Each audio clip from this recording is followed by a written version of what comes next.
Hi, I'm Chef Shannen Toon with Craft Burger and Dining with the Toons.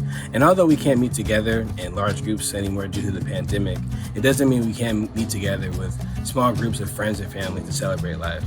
The dish I'm going to show you how to make today is a simple one-pot recipe for a smoked chorizo queso.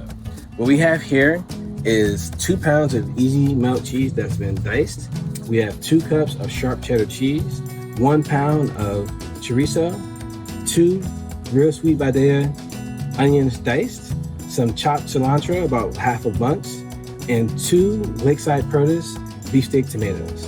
And what we're gonna do is take these and just gonna put it in our smoker that I've preheated to about 350 degrees. And then we're gonna let this go for about 20 minutes until everything is all melted and it comes together. So here is the finished product.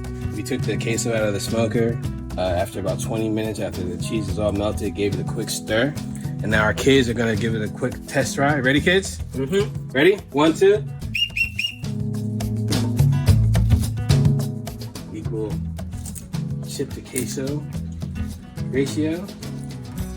Is it good? Mm-hmm. All right, guys. Here you go. This is a very simple, easy backyard recipe for a game day or just any social family gathering with friends.